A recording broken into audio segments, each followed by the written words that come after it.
Be ready?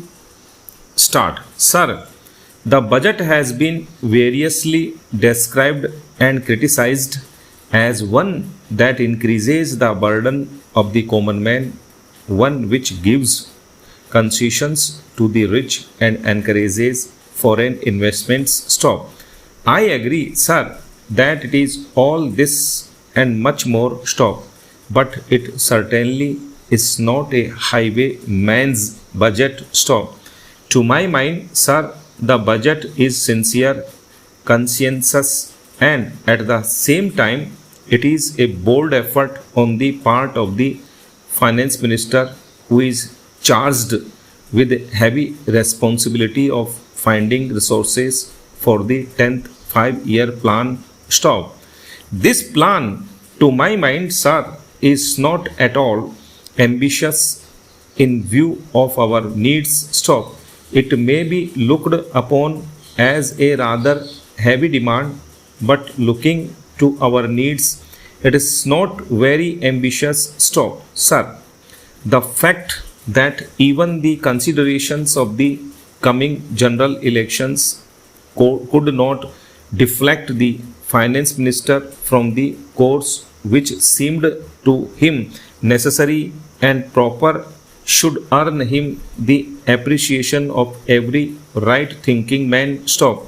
The common man's interest, as I said, is nearer to our hearts than perhaps some others can claim, or at least it is equally nearer to us. And yet there come times in a nation's history when it becomes necessary for the people to postpone the fruits of their labor and enterprise to secure the future. Stop. Here also, sir, opinions may differ. Stop.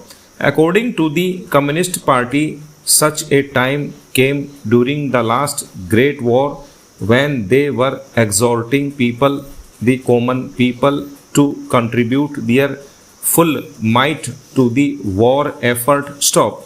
According to us, however, sir, we are passing through such a time at the present moment, and I have no doubt that the common people appreciate this position and will willingly tighten their belts, contribute their full might, and will surely return the Congress to power, having full confidence in the future and looking to a future where their prosperity will be assured of a far better social and economic order. Stop.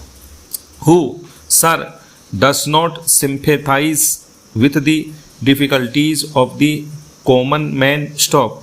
As a matter of fact, most of us come from that class, and I am sure the finance minister would have liked to do away with some of the levies. Stop. None would have been happier if he could have done without these new levies, but there are certain very imperative limitations. Stop. We are passing through a critical period. Stop. Para. Sir, it may not be necessary to continue these levies for a long time. Rather, I am inclined to think that before long it may be possible to give up some of them at least. Stop. I have very valid reasons to think so. Stop.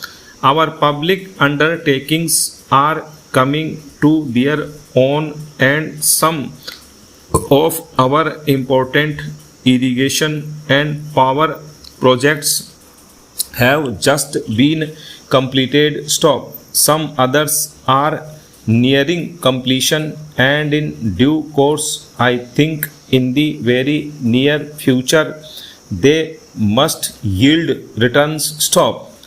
This will go a long way to lighten the burden of the common man. Stop. Para. We might, sir, also resort to some other ways. Stop. I suggest that we might take to public trading in some specific items of export and import stock.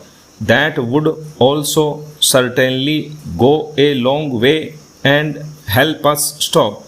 The private corporate sector has been steadily growing and has been developing capacity stock.